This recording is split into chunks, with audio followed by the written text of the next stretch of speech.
إلى يوم الدين ولا حول ولا قوة إلا بالله العلي العظيم يا أيها الذين آمنوا اتقوا الله حق تقاته ولا تموتن إلا وأنتم مسلمون ربنا تقبل منا إنك أنت السميع العليم وتب علينا إنك أنت التواب الرحيم اللهم أعنا على ذكرك وشكرك وحسن عبادتك Amma ba'du, shaimin dan shaimat hafizakumullah wa ra'akum. Syukur pada Allah Subhanahu wa taala di pagi yang penuh dengan keberkahan, berlapis-lapis keberkahan hari ini.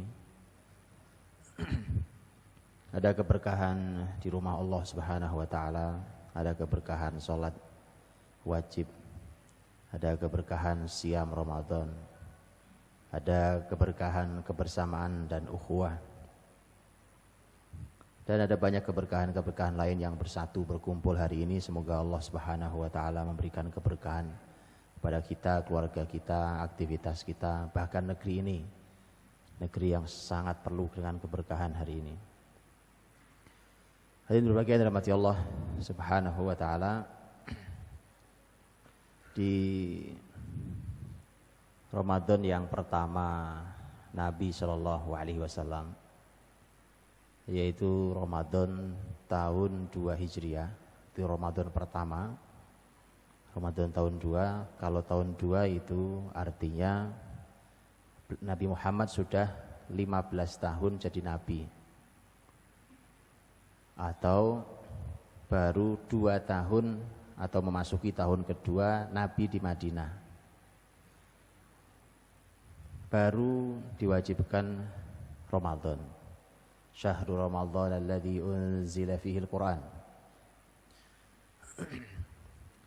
Dan ini peristiwa yang juga Bapak Ibu ketahui dan menjadi saksi yang luar biasa untuk Ramadan pertama Nabi sallallahu alaihi wasallam.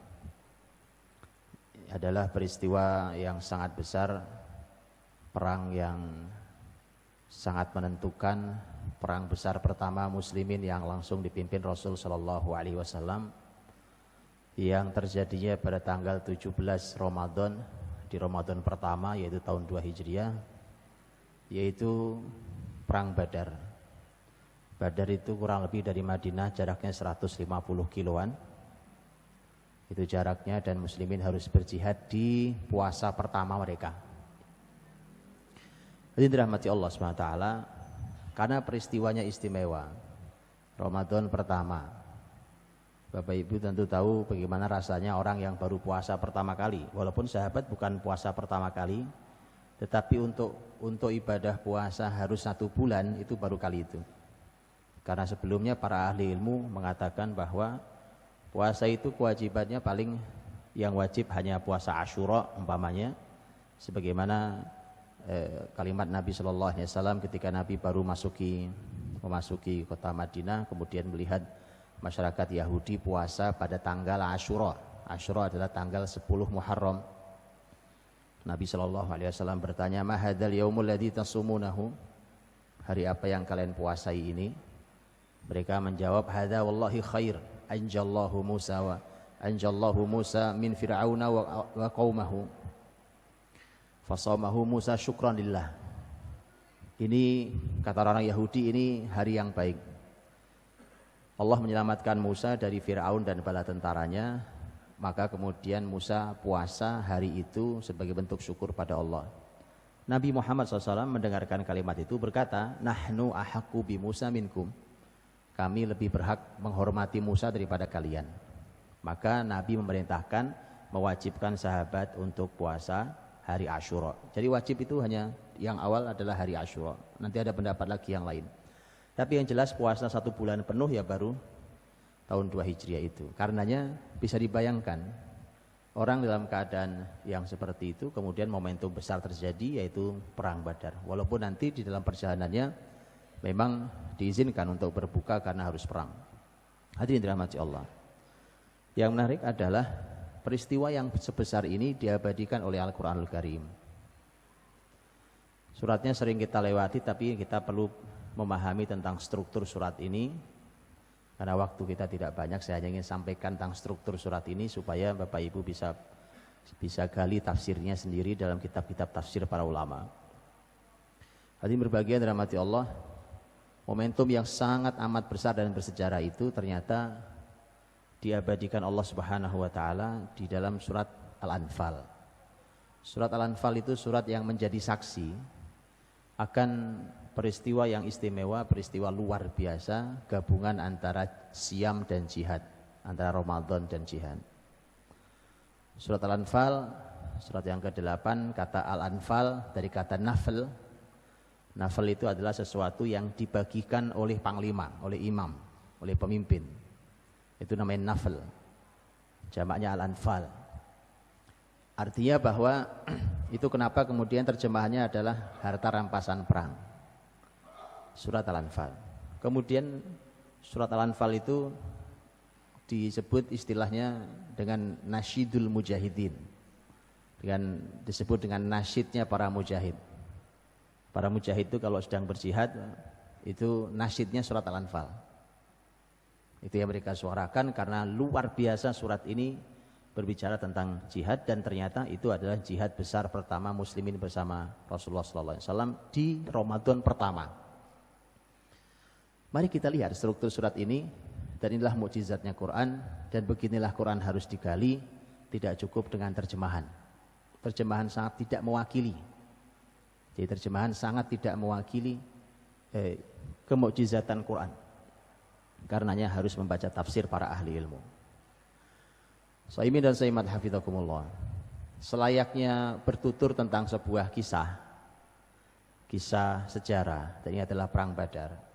Kalau di buku sejarah pasti penuturannya itu kronologis. Dimulai dari sebab kenapa terjadi perang, terus kemudian keberangkatan, persiapan keberangkatan, kemudian nanti sampai di lokasi, pengecekan pasukan, campnya di sebelah mana, atur strategi, kemudian perang tanding, kemudian perang berkecamuk, kemudian begitu seterusnya sampai selesai perang, siapa yang menang, siapa yang kalah, korbannya ada berapa, dan seterusnya. Itu buku sejarah kalau itu. Tapi ini Quran. Quran bukan buku sejarah, walau sepertiganya adalah sejarah.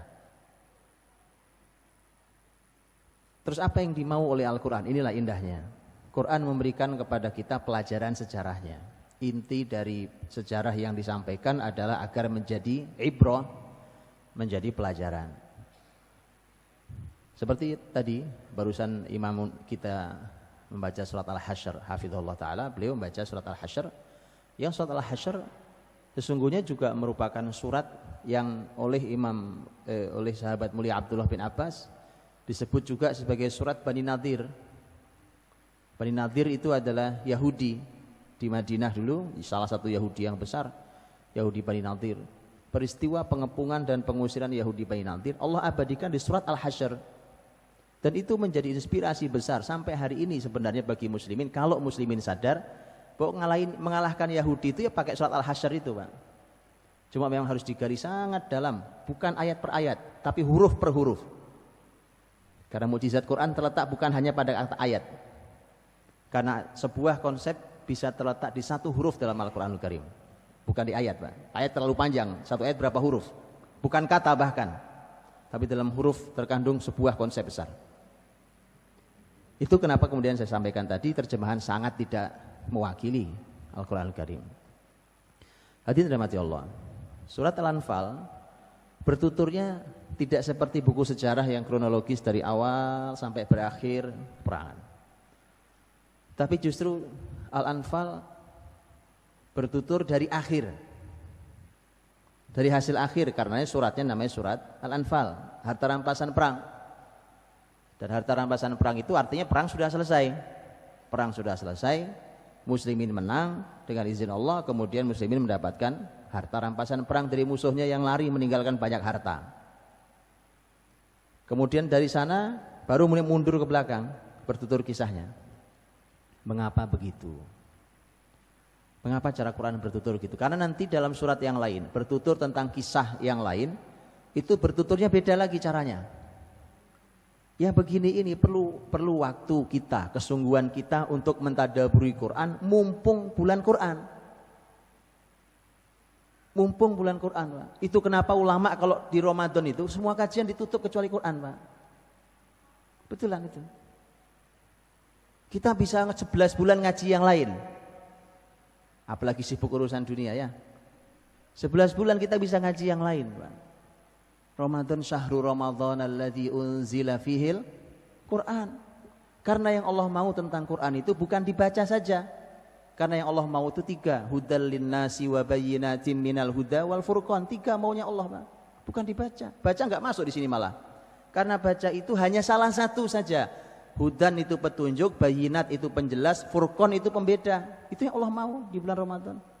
Quran itu kalau dibaca, apalagi bahasa Arab, terus kita nggak paham juga bahasa Arab itu, nggak jadi petunjuk. Kalau dapat pahala iya, alhamdulillah. Quran dibaca tidak paham sekalipun, alhamdulillah pahalanya besar. Tapi yang Allah mau di Ramadan, hudal linnas wa bayyinatin minal huda wal furqan. Begitu. Makanya mumpung Ramadan, kesempatan, Pak. Ini baru bertutur tentang kisah. Kisah ini lihat, baru bicara tentang cara bertutur.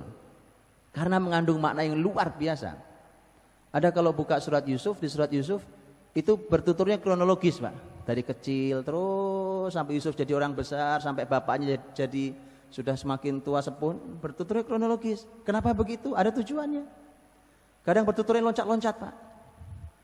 Kadang-kadang kita menduga bahwa ada ayat yang mengulangi kisah di surat lain. Oh ini sama nih Pak, kisahnya Musa dengan Fir'aun sama dengan kisah yang di sana.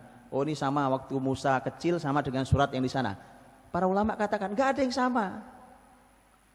Itu waktu yang berbeda, peristiwa yang berbeda, dan Allah ingin menekankan yang beda. Jadi kalau Bapak Ibu masih memahami ini kisahnya sama dengan yang surat sana, berarti memang perlu buka tafsir. Jadi kalau Anda masih menduga ada kisah yang sama dalam Quran, Anda perlu buka tafsir. Itu gara-gara baca terjemahan. Jadi hadirin, surat Al-Anfal Allah memulainya dari akhir mulainya. Mengapa? Muslimin harus belajar di kemenangan besar pertama di perang Badar ini. Justru ini merupakan sebuah warning dari Allah. Ini merupakan peringatan besar dari Allah. Hati-hati. Hari pertama kemenangan kalian bisa menjadi hari pertama kekalahan kalian. Lihat Pak, muslimin sudah berjuang luar biasa. Bukan begitu? Luar biasa berjuang. Apa saja dalam kehidupan kita? Mengerahkan seluruh tenaga, waktu, potensi, harta semua dikerahkan. Menang, itu Allah ingatkan, hati-hati. Hari pertamamu menang, bisa jadi hari pertamamu kalah. Apa sebabnya? Yas'alunaka 'anil anfal. Itu sebabnya, Pak. Silakan baca di semua sejarah Islam, di abad manapun, di dinasti manapun. Sepanjang lebih dari 1000 tahun Anda akan jumpai penyebab kekalahan muslimin, sebabnya Al-Anfal, harta rampasan perang. Kalau sudah menang Pak, sudah masing-masing merasa berjasa, kemudian bertanya berapa jatah saya. Wallahi Pak, selalu muslimin lelah luar biasa, berwaktu-waktu, berhari-hari, berbulan-bulan mungkin, kalah di hari pertama kemenangannya. Mari kita lihat aslinya kayak apa.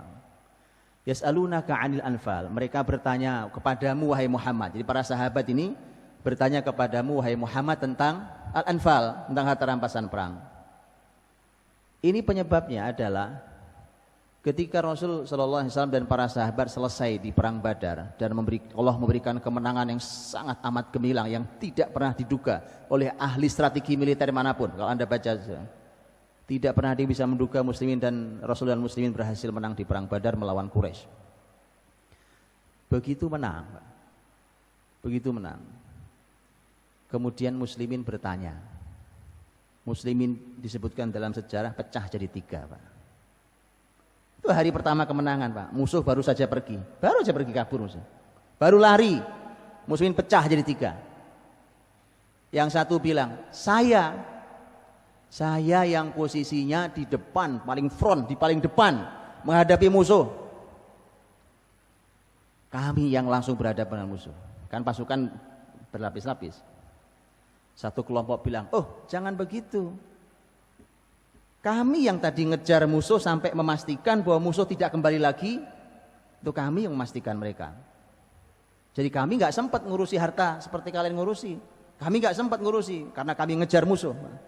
Waktu mereka kabur, satu kelompok bilang, jangan begitu.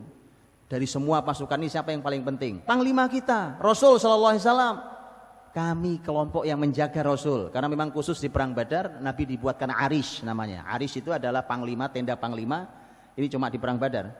Karena muslimin sangat tidak siap perang, muslimin sangat khawatir mati di situ. Itu Quran katakan di surat Al-Anfal, nanti kita lewati. Dan ketika keadaannya seperti itu, maka mereka punya usulan, ya Rasulullah, kau tidak boleh ikut perang di depan. Karena Nabi itu sebenarnya kalau perang nggak ada di belakang, Pak. Nggak ada panglima di perang di belakang. Itu panglima hari ini. Sahabat mengatakan Rasul itu kalau perang, Nabi orang yang paling dekat dengan musuh. Itu Rasul SAW. Tapi khusus di perang Badar, Nabi diletakkan di paling belakang. Itu usulan para sahabat, ya Rasulullah, kau tidak boleh ikut perang karena muslimin sudah menduga kalah masalahnya, Pak. Muslimin itu sudah menduga kalah. Anda bisa bayangkan itu. Itu keadaan perang Badar itu. Muslimin tidak siap. Bahkan Quran mengatakan di surah Al-Anfal nih, ka'annama yusaquna ilal maut. Seperti mereka digiring menuju kematian. Itu rasa muslim itu sampai kayak gitu, Pak. Saking merasa kalah, mati kita nih, mati di sini kita nih. Ka'annama yusaquna ilal maut wa hum yanzurun. Maka Nabi ditaruh di belakang oleh sahabat dengan kalimat dijaga oleh beberapa sahabat.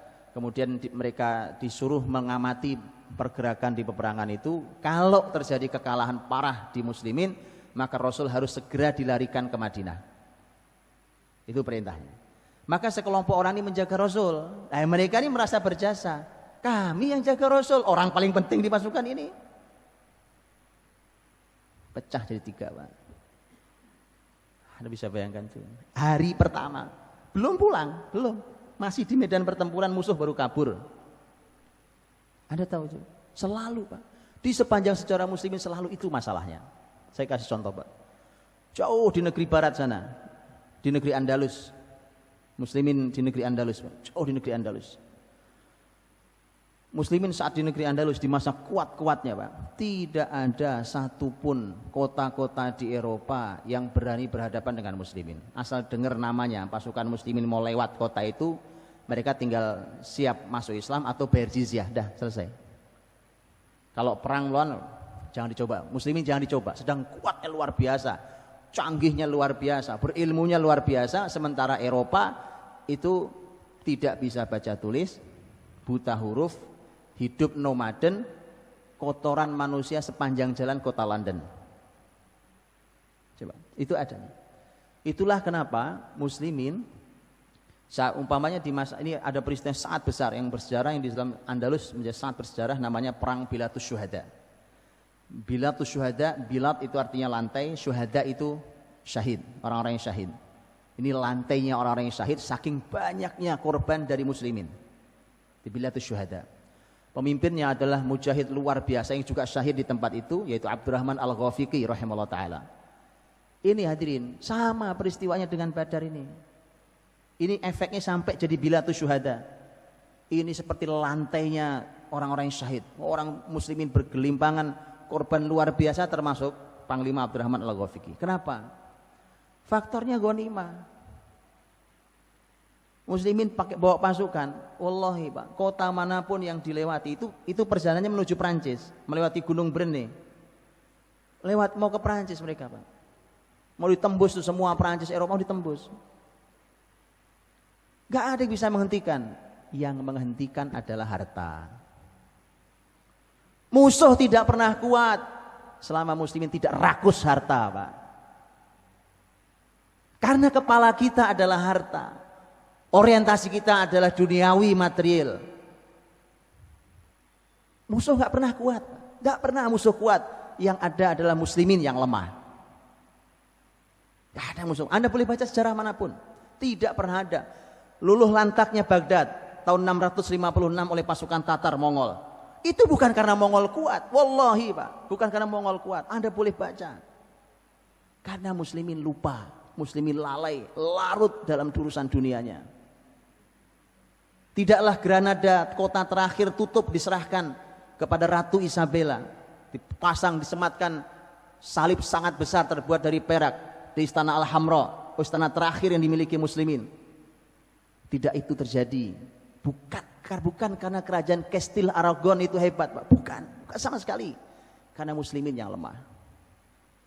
Sama, mau kita lihat zaman hari ini pun sama. Kalau hari ini kita melihat betapa lelahnya kita, wallahi Pak, musuh gak ada yang kuat. Anda gertak lari dia, Anda gertak lari. Tapi yang jadi masalah adalah harta. PR kita, betul kalimat Nabi, penyakit muslimin itu adalah al-wahan, hubbud dunia wa karahiyatul maut. Itu, hanya itu. Karena cinta dunia luar biasa, takut mati. Jadi hadirin, karenanya yas'alunaka 'anil anfal. Ketika Al-Anfal menjadi pembahasan utama di perang Badar di dalam surat Al-Anfal, karena itu menjadi masalah serius. Muslimin mulai pecah jadi 3, dan kemudian setelah itu saling bertanya. Faktor bertanyanya adalah karena merasa berjasa dengan tugas yang sudah dijalankan masing-masing. Karena merasa berjasa itulah maka mereka mulai bertanya. Mereka, wahai Muhammad, bertanya kepadamu tentang harta rampasan perang. Nanya itu karena pengen nanya jatah saya berapa. Lihat jawaban Quran sangat menarik. Orang nungguin, Pak. Anda bayangkan ini, 300 sekian belas sahabat. Ada perbedaan pendapat di antara para ahli sejarah. Ada yang mengatakan 313, 317, 319. 300 sekian belas sahabat, yang jelas tidak sampai 320. Mereka bertanya, berapa jatah kami ya Rasulullah? Ini mengaku berjasa. Surat ini memberikan jawaban. Mereka bertanya kepadamu, wahai Muhammad, tentang harta rampasan perang. Qulil anfalu lillahi war rasul. Muhammad jawab, harta rampasan perang ini milik Allah dan Rasulnya. Sudah nungguin Pak, jatah saya berapa? Jawaban ayat, ini milik Allah dan Rasulnya. Orang udah nungguin siapa jatah saya. Ternyata milik Allah dan Rasulnya. Mereka sebenarnya tahu, Pak. Para sahabat tahu persis. Kalau milik Allah dan Rasulnya berarti itu maknanya, diantara maknanya adalah ini aturan kita serahkan pada Allah dan Rasulnya, terserah ngaturnya gimana. Saya masih berpeluang dapat. Kita tungguin ayat yang keberapa adanya. Jatah kita di keberapa. Quran mengatakan, qul anfalulillahi wa rasul fattaqullah, maka bertakwalah pada Allah. Dengerin nasihatnya, pokoknya saya nunggu jatah saya berapa. Fattaqullah, bertakwalah pada Allah. Wa aslihu dzata bainikum, perbaiki hubungan di antara kalian. Itu paling penting. Itu paling penting. Itu Pak, para ulama mengatakan, mengapa harus muncul setelah takwa adalah islah dzatil bain. Perbaikan hubungan di antara kita. Para ahli ilmu mengatakan inilah kalimat Qur'ani yang mengatakan bahwa pemecah belah antar kita adalah urusan harta. Kalimatnya qot'i, Pak. Setelah kata fattaqullah, setelah bertakwa, itu kalimat berikutnya adalah perbaiki hubungan di antara kalian. Itu yang paling penting, itu yang mahal. Harta mah gak seberapa. Ini yang paling mahal adalah hubungan di antara kalian. Fattaqullaha wa aslihu dzata bainikum wa atiullaha wa rasulah. Terus kau taat pada Allah dan Rasulnya. In kuntum mu'minin, kalau kalian benar orang-orang beriman. Terus dibacakan ayatnya. Ditungguin oleh mereka. Ditungguin, mana ayatnya? Anda tahu dalam surat Al-Anfal itu ayat dibacakan terus ditunggu, nggak ketemu itu jatahnya berapa jatah kita. Jatah itu baru dibahas dalam surat Al-Anfal di ayat 41. Wa'lamu annama ghanimtum min syai'in fa anna lillahi khumusahu. 1/5 ternyata. 1/5 itu jatah Allah dan Rasulnya cuma 1/5. Loh, yang 4/5 berarti jatah kalian. Itu ayat 41. Itu artinya apa? Sahabat suruh dengerin dulu nasihat Allah 40 ayat. Itu paling penting. Urusan harta udahlah. Allah Maha Rahmat, Allah Maha Rahim kalian. Harta pemecah hubungan di antara kalian. Kalau sudah berjuang, setelah itu orang merasa paling berjasa. Rebutan, coba. Ini sahabat loh. Jangan bilang, wah ini kita solid, kita luar biasa. Ini sahabat ini. Imannya nggak luar biasa, nggak usah dipertanyakan. Jangan angkuh, jangan sombong, Pak. Jangan merasa solid dalam hal ini. Lihat. Kita uji. Kita akan diuji Allah Subhanahu wa taala dalam hal ini. Benarkah kebersamaan ini ikatannya iman? Ayat 41 baru bicara tentang jawabannya seperti apa. Jadi 40 ayat dikasih nasihat oleh Allah SWT. Dan hadirin, isi nasihatnya itu, kalau nanti silakan dibuka ya, silakan dibuka kembali. Isi nasihatnya itu, saya ringkaskan 2 saja. Tapi nanti mohon dibuka, ditadaburi, dibaca. Ini mumpung bulan Ramadan, Pak, pahalanya besar sekali ini. Saya ringkaskan 2, Pak. 1, Allah ingin meniadakan usaha muslimin. Kalian yang merasa hebat, kalian yang merasa berusaha, kalian yang memanah, kalian seperti yang merasa membunuh musuh, tidak ada. Enggak ada itu. Kalian enggak ngapa-ngapain. Padahal sahabat kan berlelah-lelah, Pak. Berkeringat. Mereka terluka, ada yang syahid, mereka memanah. Mereka mengayunkan pedang. Kata Allah, enggak, kalian enggak ngapa-ngapain. Itu yang ditiadakan, Pak. Kenapa? Sumber masalahnya kalian merasa berjasa, itu masalahnya. Maka Allah, enggak ada jasa kalian, enggak ada. Semua Allah, enggak ada jasa kalian. Maka ayat menggambarkan tentang kalian lo takut waktu mau masuk perang. Kan muslimin tadi saya bilang, sampai mereka muslimin tidak suka perang. Saat itu muslimin enggak siap, sama sekali tidak siap. Dari semua sisi enggak siap, perbekalan kalah, jumlah kalah, persiapan kalah, semua kalah. Muslimin kalah di segala hal. Kalau lihat jumlah saja, itu jumlahnya muslimin cuma 1/3 dari jumlah musuhnya. Semua kalah. Di saat keadaan seperti itu, kalian kan tidak siap. Bahkan kalian merasa kayak digiring menuju kematian. Tapi begitu perang menang kok kalian pada merasa hebat. Tadi masuk kalah. Masuk itu sebelum masuk sudah kalah, Pak. Makanya Allah berfirman, "Idz tastaghitsuna rabbakum fastajaba lakum anni mumiddukum bi alfim minal malaikati murdifin." Ketika kalian minta tolong, ketika kalian berdoa sungguh-sungguh pada Allah, ketika kalian melakukan istighotsah. Tastaghitsun itu istighotsah. Ketika kalian beristighotsah, meminta bersungguh-sungguh meminta pada Allah Subhanahu wa taala, Allah kabulkan, Allah kirimkan 1000 malaikat berbaris. Orang Quraisy jumlahnya 1000. Malaikat yang Allah turunkan 1000. Tapi sebenarnya kalau malaikat nggak perlu 1000, Pak. Kenapa? Ada tahu, yang mimpin langsung Jibril. Karena Nabi melihat, sahabat nggak ada yang lihat. Nabi ngabari, kata Nabi, kabar gembira. Jibril sudah datang. Nabi lihat, Jibril datang. Nabi sampai Nabi gambarkan, dinarasikan oleh Nabi, deskripsikan. Kata Nabi, Jibril datang menggunakan pakaian putih dengan kuda putih. Jibril datang dengan pasukannya. Itu hadirin. Malaikat itu nggak perlu 1000 untuk mengalahkan, apalagi cuma 1000 musuhnya. Anda tahu Jibril alaihissalam, pemimpin para malaikat, malaikat paling mulia. Nabi Muhammad pernah melihat 2 kali dalam bentuk aslinya. Jibril alaihissalam itu kata Nabi, karena Bapak Ibu juga tahu bahwa Allah berfirman dalam surat Fatir, di dalam Allah berfirman, ja'ilil malaikati rusulan uli ajnihatim mathna wa thulatha wa ruba' yazidu fil khalqi ma yasha'. Malaikat itu bersayap. Surat Fatir.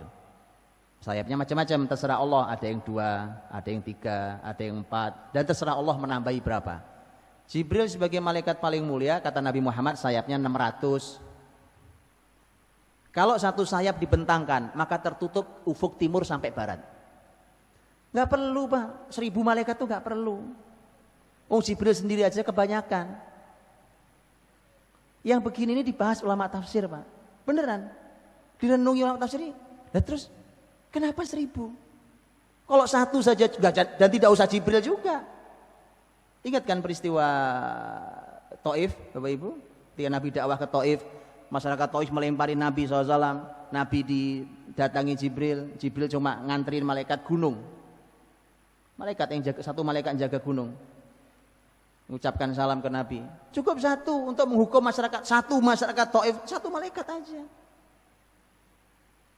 Muhammad, aku sudah diutus oleh Allah, terserah engkau perintahkan apa.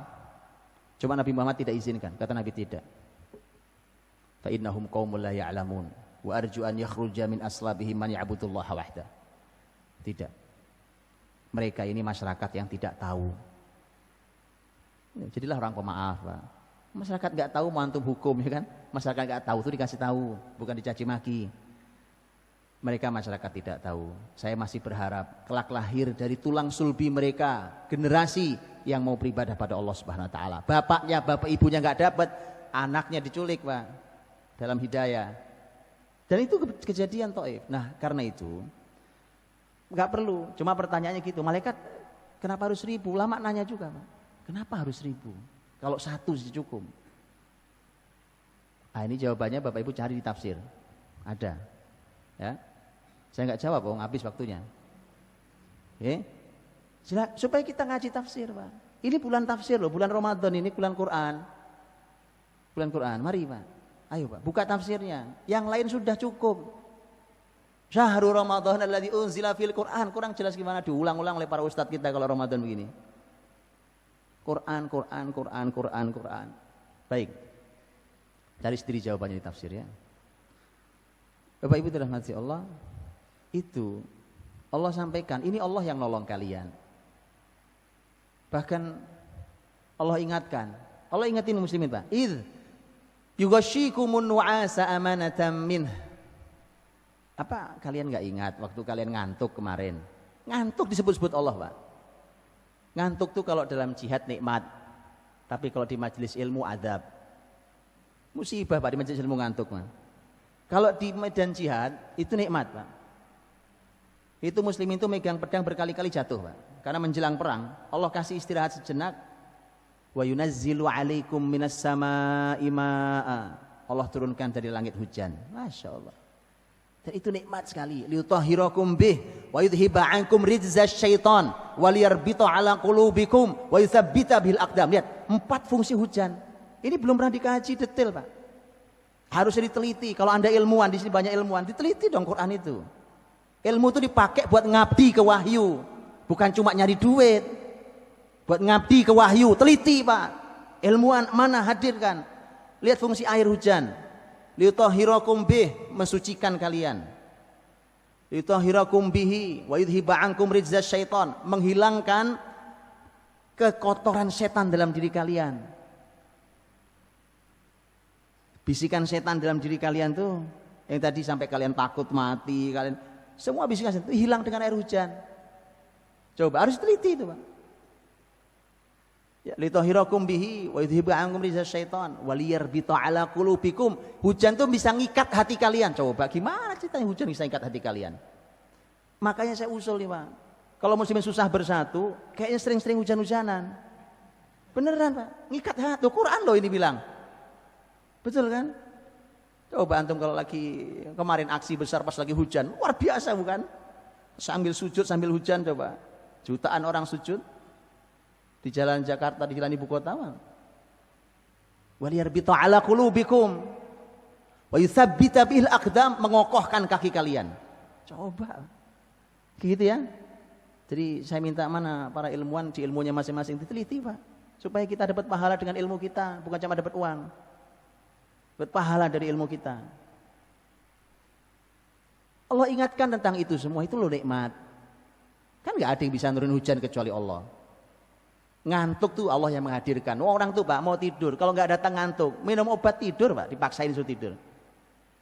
Saking bahwa itu semua nikmat dari Allah. Allah kasih tepat waktunya, kalau tidak tepat waktunya bahaya. Tepat waktunya Allah berikan. Jadi Allah ingetin tuh loh, kalian gak ngapa-ngapain, ya kan? Kalian nggak apa-apain. Oke. Sampai Allah sampaikan, "Idz yuhi rabbuka ilal malaikati anni ma'akum fathabbitul ladzina amanu sa'ulqi fi qulubil ladzina kafaru ar-ru'ba fadribu fawqal a'naqi wadribu minhum kullabanan." Ayat yang tadi sebelumnya saya bacakan itu untuk internal muslimin. Bukan begitu? Nah, ayat yang berikutnya ini musuh Allah ngapain? Lihat ya, untuk kalian Allah ngerjakan apa, untuk musuh kalian Allah melakukan apa. Lihat Allah lakukan. Allah perintahkan. Jadi semua Allah yang kerja gitu loh, Pak. Idzuhi rabbuk, Tuhanmu memberikan wahyu kepada siapa? Ke malaikat yang hadir waktu itu. Apa tugasnya? Kirimkan rasa takut di hati musuh kalian. Loh, selesai, Pak. Musuh itu kalau takut, selesai. Orang perang kok takut, kabur.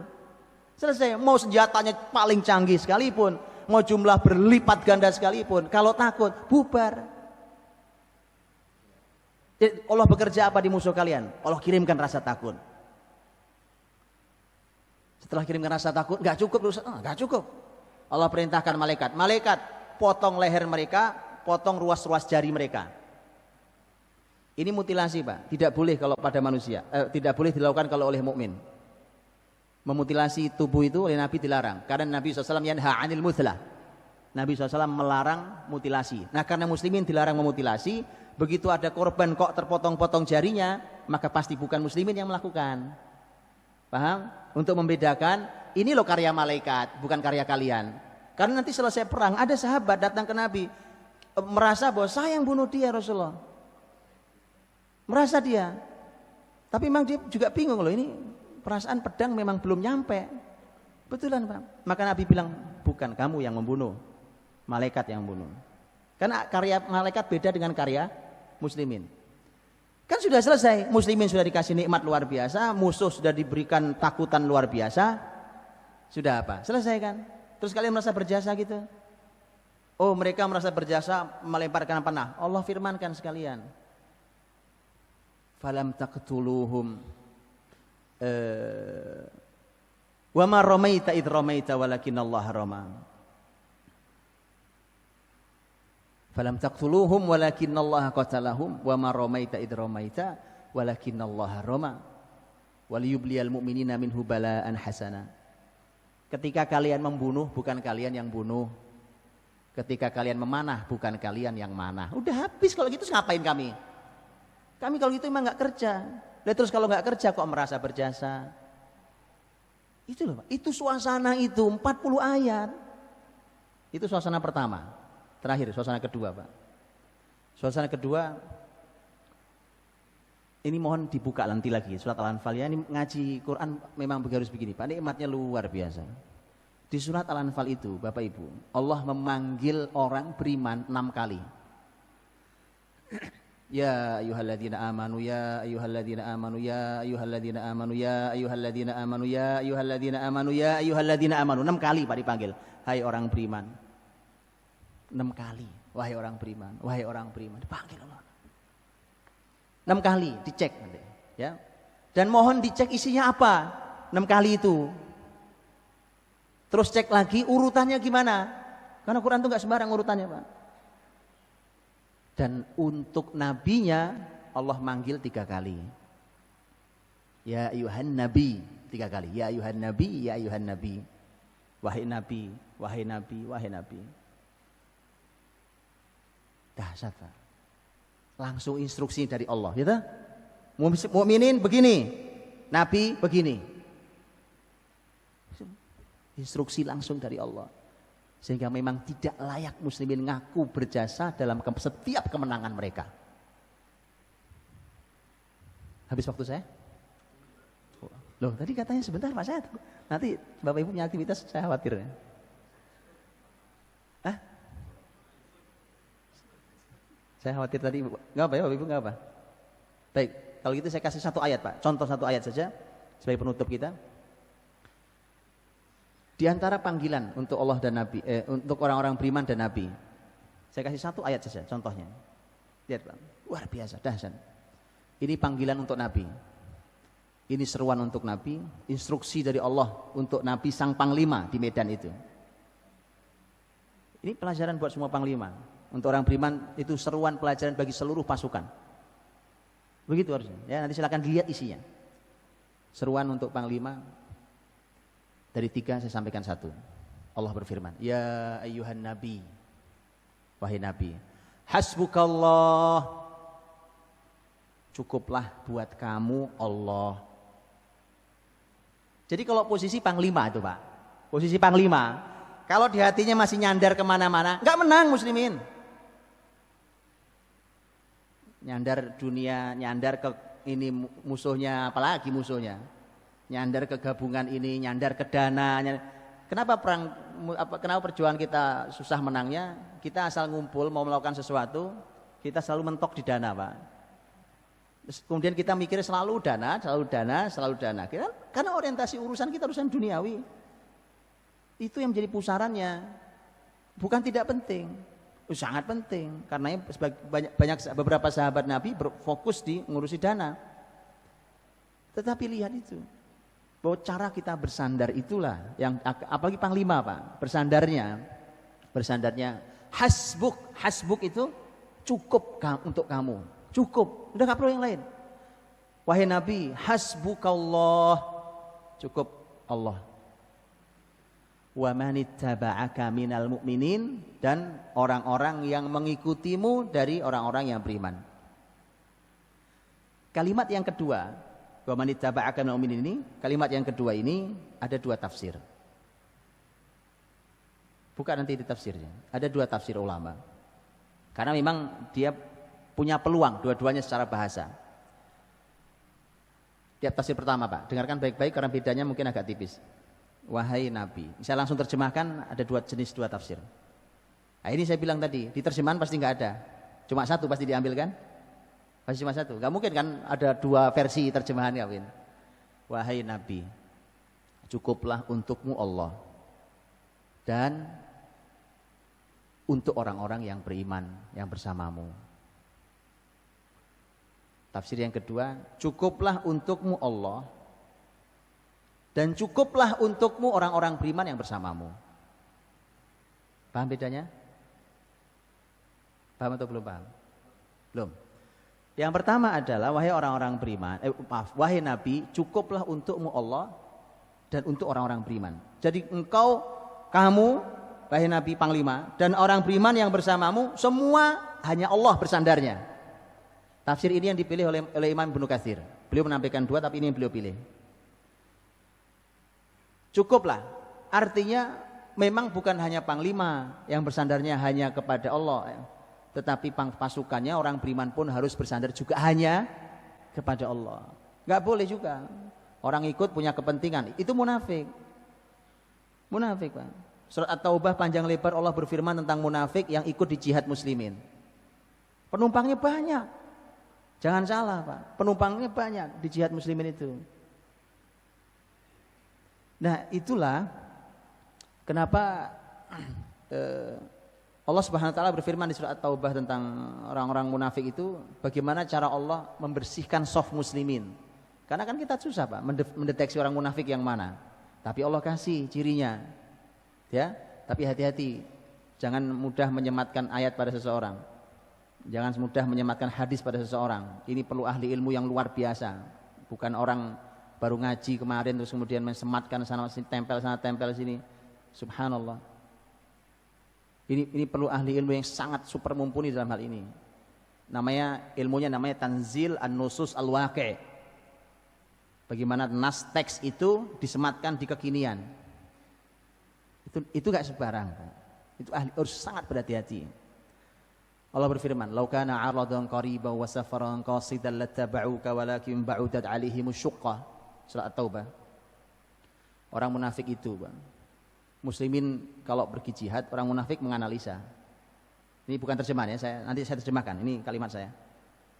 Munafik akan menganalisa dulu, muslimin kira-kira menang apa kalah. Kalau muslimin menang dia ikut. Kalau muslimin kira-kira kalah, dia punya alasan banyak. Tetapi alasan yang paling jelas adalah ketika surat At-Taubah ini Allah berfirman, Muhammad, kalau perjalananmu ini terjemahan. Kalau perjalanan jihadmu itu dekat, lagi mendatangkan manfaat, baik, mereka pasti ikut. Itu munafik, Pak. Tapi karena perjalananmu jauh lagi sulit. Paham? Itu kenapa para ahli sejarah mengatakan di dalam sejarah Nabi tidak selalu menang lawan musuhnya. Sekali waktu kalah, Pak. Kenapa kalah? Ini salah satu tujuan besarnya. Karena kalau kalah, orang munafiknya bersih. Nggak ada yang mau ikut munafik. Karena mereka analisa, kalah muslimin kayaknya ini. Seperti perang Uhud. Lihat, Pak. Perang Uhud muslimin di paruh kedua peperangan kocar-kacir, kalah, bukan? Nabi sampai terluka-luka, bukan? Iya, Nabi berdarah-darah, gigi beliau patah bahkan. Tertusuk besi pipi beliau, luar biasa. Dalam keadaan seperti itu, Pak. Itu perang belum mulai, itu orang munafik sudah pulang. Karena mereka analisa, wah kalah ini. Belum perang, mereka punya analisa hebat. Orang munafik itu analisanya hebat, Pak. Analisa duniawinya luar biasa. Dianalisa, kalah, mereka pulang. Alasannya macam-macam. Wah, ada aja alasannya sampai mereka bilang, Muhammad, ya Rasulullah, ini kayaknya nggak terjadi perang, kayaknya nggak jadi perang kayak kita nih, nggak bakal perang nih. Kami tuh kesini mau perang, karena ini kayaknya nggak terjadi perang, kami pulang aja. Cuma lihat tuh, mereka pandai membalik data itu pandai, Pak, luar biasa. Itu dijadikan opini. Antum bayangkan dari 1000 muslimin di perang Uhud, 300 pulang. Apa nggak goyang muslimin, Pak? Bisa? Mau pulang 300 orang geruduk pulang gitu. Sebagian terprovokasi oleh orang munafik. Begitu loh, rumit. Kembali. Bahwa maka Allah dan orang beriman Rasul Nabi dan orang beriman hanya cukup Allah. Baru kalian menang. Itu tafsir pertama. Tafsir yang kedua begini. Wahai Nabi, cukuplah untukmu Allah dan cukuplah untukmu orang beriman. Paham? Bedanya paham? Artinya apa? Nabi, kau harus bersandar pada Allah, cukup. Kemudian yang membantu dirimu adalah orang beriman. Gak usah yang lain, gak perlu yang lain. Cukup orang beriman. Itu dua tafsir yang berbeda di ayat yang sama. Ya ayuhan nabiyyu hasbukallahu wa man ittaba'aka minal mu'minin. Dan kalau yang pertama menunjukkan tawakal yang sangat kuat, murni tauhidnya hanya pada Allah. Kalau yang kedua menunjukkan amal jama'i, amal bersama antara panglima dan itu harus timnya yang kokoh sekali. Setelah bersandar pada Allah ada amal kebersamaan. Begitu hadirin rahmati Allah SWT. Silakan dilanjutkan. Saya cuma buka pintu surat Al-Anfal karena itu surat yang mengabadikan Ramadan pertama muslimin. Semoga Allah jadikan Ramadan muslimin, Ramadan kemenangan, Ramadan keberkahan. Wallahu a'lam bishawab. Assalamualaikum warahmatullahi wabarakatuh. Silakan kalau ada waktunya. Saya khawatir Bapak ada yang mau izin saya persilahkan, yang mau ada yang mau disampaikan saya persilahkan. Assalamualaikum warahmatullahi wabarakatuh. Waalaikumsalam warahmatullahi wabarakatuh. Tadi saya dengarkan Pak Ustadz cara membahas surah Al-Anfal, Pak ya. Padahal kalau kita baca Al-Quran dengan bahasa tafsirnya enggak seperti itu, Pak. Maksud saya, apa Pak Ustadz pernah nulis buku yang kira-kira cara memahami Al-Quran begitu? Enggak seluruhnya orang atau enggak seluruh ulama cara membahas pengertian Al-Quran begitu, Pak. Itu mungkin pertanyaan saya. Terima kasih. Wassalamualaikum. Assalamualaikum. Iya, Pak. Sesungguhnya para ahli tafsir banyak menulis. Suatu hari insya Allah saya tulis. Mohon didoakan. Jadi para ahli tafsir sebenarnya sudah sangat banyak menulis tentang cara memahami Quran, cara mentadaburkan itu langkah-langkahnya. Tapi memang ini semua cara mentadabur itu memang harus dilatih di diri kita, Pak. Apa yang saya sampaikan tadi itu sesungguhnya itu rata-rata di dalam kitab tafsir ulama.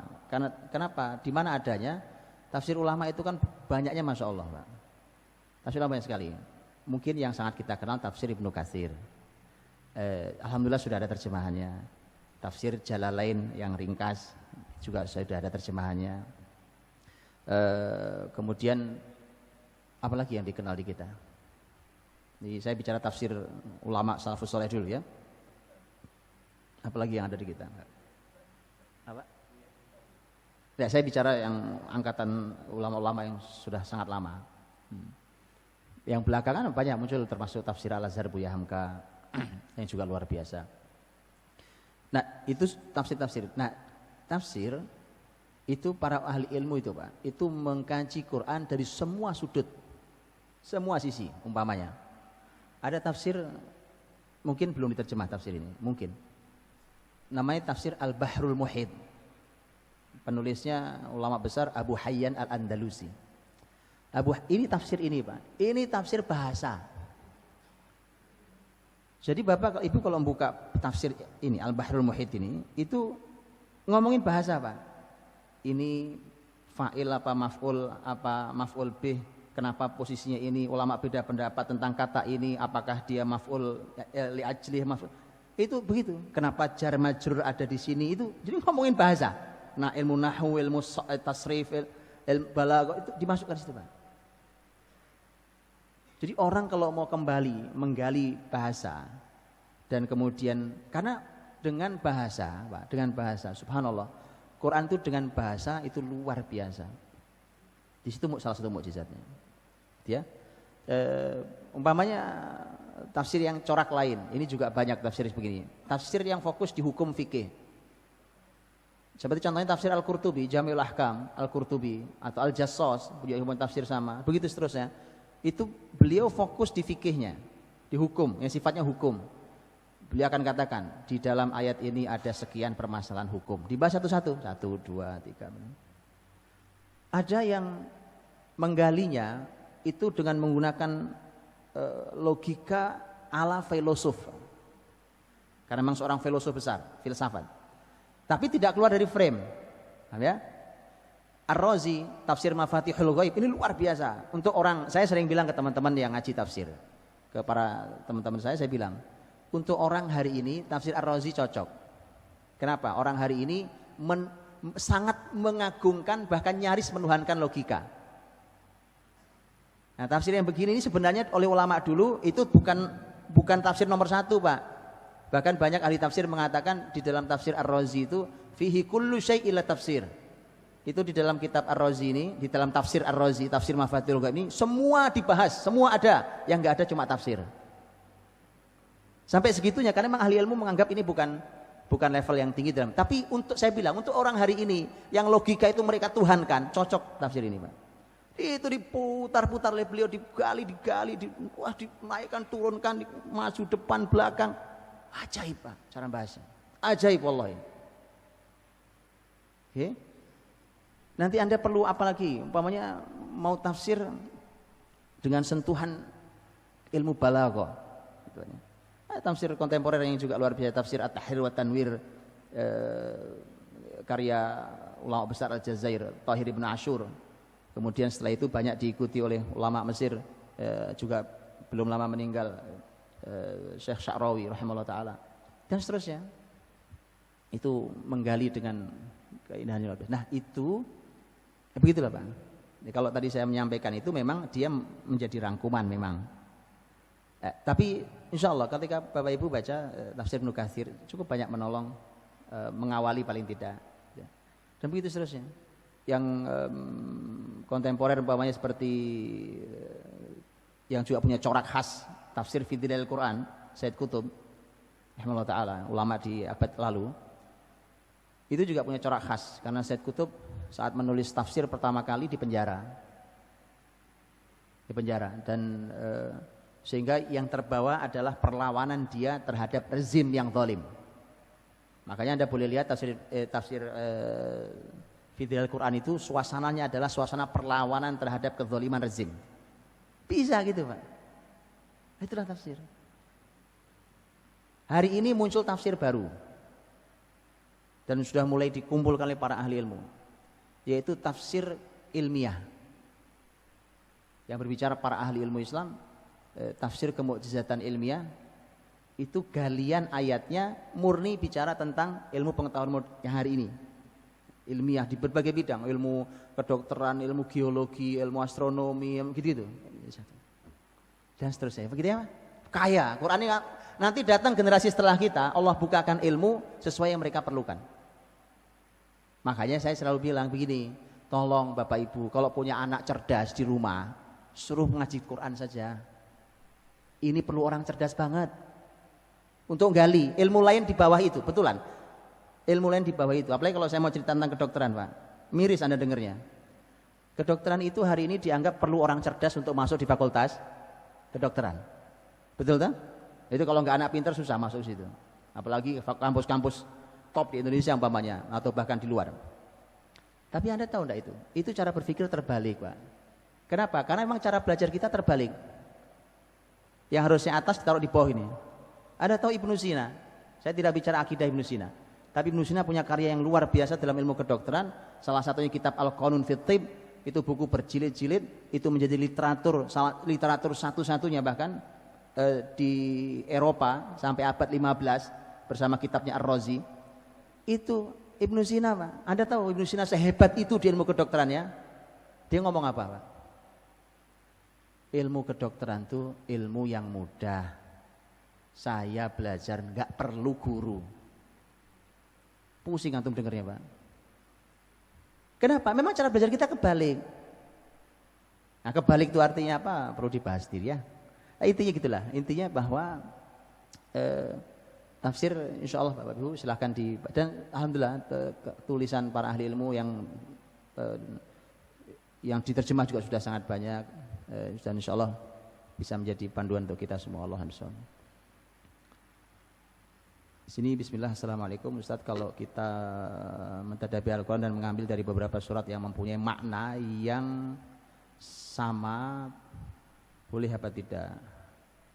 Bukan peristiwa yang sama tapi makna yang sama. Ini maksudnya adalah tafsir maudhu'i namanya. Makanya begini Pak, ini bagus. Jadi ini namanya tafsir maudhu'i. Tafsir maudhu'i tafsir tematik Pak. Jadi makna yang sama. Saya kasih contoh nih Pak. Ini ketika kita melewati satu kata gitu, oleh para ahli ilmu itu satu kata itu digenggam gitu Pak, terus dikeluarkan dari semua Quran dari ayat awal sampai akhir kata yang sama atau kata yang semisal. Begitu dikeluarkan tuh kata, dikumpulin di meja kira-kira gitu, disorot dengan ilmu alat, berbagai ilmu alat harus dimiliki. Ya yang ilmu ulumul Quran, ilmu usul tafsir, ilmu hadis, ilmu mustalah, ilmu itu semua disorot gitu. Begitu disorot akan keluar output hasil. Berbagai macam analisa, kesimpulan dan pelajaran dari kata-kata yang dikumpulkan. Itu namanya tafsir tematik. Itu sendiri, Pak. Hari ini sudah juga coba dikumpulkan di dunia internasional dan itu sangat luar biasa. Dan itu sendiri adalah merupakan ilmu yang sangat amat besar. Banyak sekali ilmu pengetahuan hari ini yang bisa dibaca di tempat itu. Saya kasih contoh Pak. Ada satu buku judulnya As-Sam'u wal Basar fil Qur'anil Karim. Penulisnya dua orang. Dua-duanya orang umum, bukan orang umum saya. Satu doktor, yang kedua satu lagi profesor. Penulisnya dua orang, judulnya As-Sam'u wal Basar fil Qur'anil Karim. Pendengaran dan penglihatan dalam Al-Quranul Karim. Kebayang nggak kira-kira kajiannya kayak apa? Kumpulin Pak, semua kata as-sam', kata al-basar terus dianalisa tapi pakai ilmu Qur'ani, contoh ilmu Qur'ani. Begini contohnya. Kata as-sam' yang artinya pendengaran, mengapa selalu didulukan disebut oleh Quran dibandingkan al-basar, penglihatan?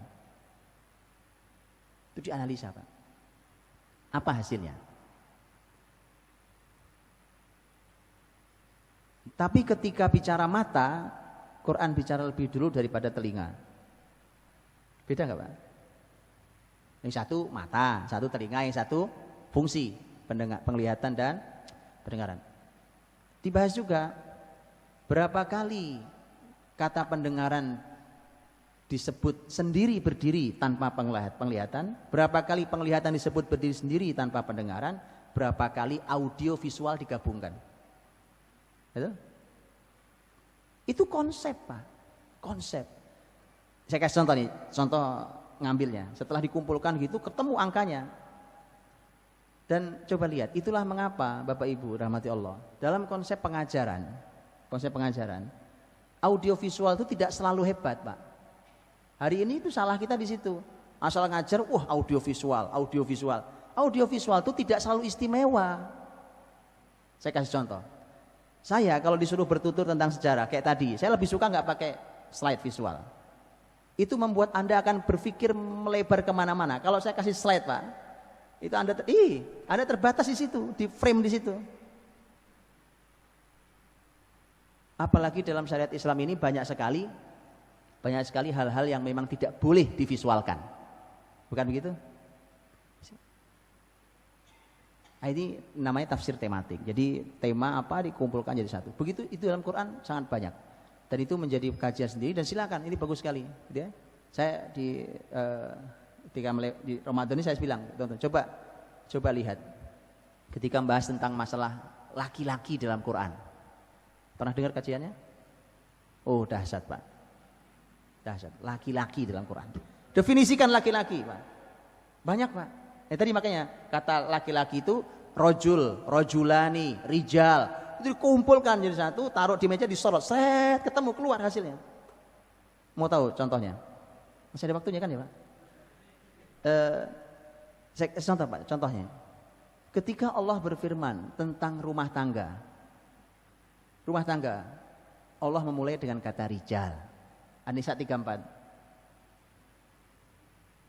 Ar-rijalu qawwamuna 'alan nisa. Jadi ngomongin rumah tangga itu Pak, panjang lebar. Ayat 34 panjang, ayat 35 panjang di An-Nisa itu. Semua urusan rumah tangga itu kalau mau beresin dulu rijalnya. Laki-lakinya beres dulu. Kenapa? Karena kata rijal itu artinya laki-laki. Tetapi di dalam kata rijal dalam bahasa Arab mengandung arti rujulah. Rujulah itu artinya jantan. Beda nggak laki sama jantan? Beda, Pak. Karena ada banyak laki yang tidak jantan. Gitu. Laki tidak jantan bukan hanya masalah seksual loh ya, bukan. Masalah sikap, Pak. Di antaranya masalah sikap. Saya tunjukkan sekarang. Contoh laki tidak jantan secara sikap. Ini contoh, Pak. Bicara tentang rumah tangga ini, lanjutan ayat tadi. Ar-rijalu qawwamuna 'alan nisa'i bima faddalallahu ba'dahum 'ala ba'din wa bima anfaqu min amwalihim. Tugas menafkahi rumah tangga itu hanya di laki-laki. Enggak ada perempuan dilibatkan untuk menafkahi rumah tangga. Ma, aku yang bayar mobil, kau yang nyicil rumah, aku yang bayar ini, kau yang bayar listrik. Enggak ada itu. Itu laki jantan. Paham, Pak? Qur'ani, buka An-Nisa 34. Enggak ada dalam syariat. Bahkan perempuan tuh kalau punya penghasilan, Pak, dan itu halal dalam Islam, asal pekerjaannya halal. Kalau punya penghasilan haram buat suaminya untuk mengambil walau 1 sen sekalipun kecuali seizin dan seridho istri.